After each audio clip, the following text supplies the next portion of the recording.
নমস্কাৰ দিছোঁ সাংবাদিক বন্ধুসকল। আজি বিশেষকৈ এই সংবাদমেল আয়োজন কৰাৰ মূল কাৰণটো হ'ল আপোনালোকে জানে যে আগন্তুক যিটো লোকসভা নিৰ্বাচন সেই প্ৰতি লক্ষ্য ৰাখি ভাৰতীয় জনতা পাৰ্টীয়ে ইতিমধ্যে আমাৰ অসমৰ 14খন আসনত প্ৰাৰ্থীৰ নাম তালিকা প্ৰস্তুত কৰি প্ৰকাশ কৰা হ'ল আৰু এই প্ৰাৰ্থীৰ তালিকাত বিশেষকৈ কাৰ্বি আংলং, ৱেষ্ট কাৰ্বি আংলং, ডিমা হাছাও এই 3 নং অট'নমাছ ডিষ্ট্ৰিক্ট পাৰ্লিয়ামেণ্ট কনষ্টিটুৱেঞ্চিৰ পৰা এইবাৰ আমাৰ সন্মানীয় কাৰ্যবাহী সদস্য কাৰ্বি আংলং অট'নমাছ কাউন্সিলৰ অমৰ সিং টিছো ডাঙৰীয়া প্ৰাৰ্থিত্ব প্ৰদান কৰিছে। গতিকে এই সিদ্ধান্তত মই আজি আপোনালোকৰ সন্মুখত আপোনালোকৰ এই মিডিয়াৰ যোগেদি সমূহ কাৰ্বি আংলং, ৱেষ্ট কাৰ্বি আংলং, ডিমা হাছাও ৰাইজক জনাবলৈ বিচাৰিছোঁ যে ভাৰতীয় জনতা পাৰ্টীৰ কেন্দ্ৰীয় সমিতিৰ এই সিদ্ধান্তৰ প্ৰতি মই স্বাগতম জনাইছোঁ, মই ৱেলকাম জনাইছোঁ। এই সিদ্ধান্তত কোনো ধৰণৰ দ্বিমত নাই, মই হতাশ হোৱা নাই, বৰঞ্চ যোৱাবাৰ 2019 চনৰ যিটো লোকসভা নিৰ্বাচনত মই বিপুল পাৰ্চেণ্টেজত মই নৰ্থ ইষ্টৰ ভিতৰত মই জিকিছিলোঁ। এইবাৰ আমি এই টাৰ্গেট ৰাখিছোঁ যে মই যিমান পাইছিলোঁ যোৱাবাৰ তাতকৈ আৰু দুগুণ মাৰ্জিন যাতে পায় তাৰ কাৰণে আমি সকলোৱে উঠি পৰি লাগিছে।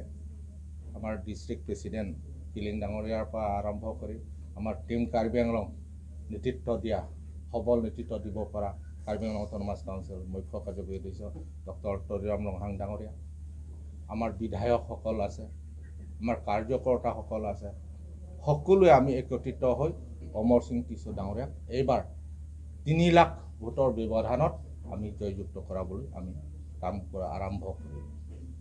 আৰু হয়, মই বিচাৰিছিলোঁ যিহেতু চিটিং MP হিচাপে, কিন্তু মোৰো হয়তো ক'ৰবাত নহয় ক'ৰবাত কিবা এটা ভুল থকাৰ কাৰণে পাৰ্টীয়ে মোক প্ৰাৰ্থিত্ব প্ৰদান নকৰিলে, তাত মোৰ আৰু ক'বলগীয়া নাই। ভাৰতীয় জনতা পাৰ্টী এইটোৱে আমাৰ, আপোনালোকে জানে পাৰ্টি উইথ ডিফাৰেণ্ট আৰু সদায় মানে সমাজক আগত ৰাখি দেশক আগত ৰাখি চিন্তা কৰা দল ভাৰতীয় জনতা পাৰ্টী।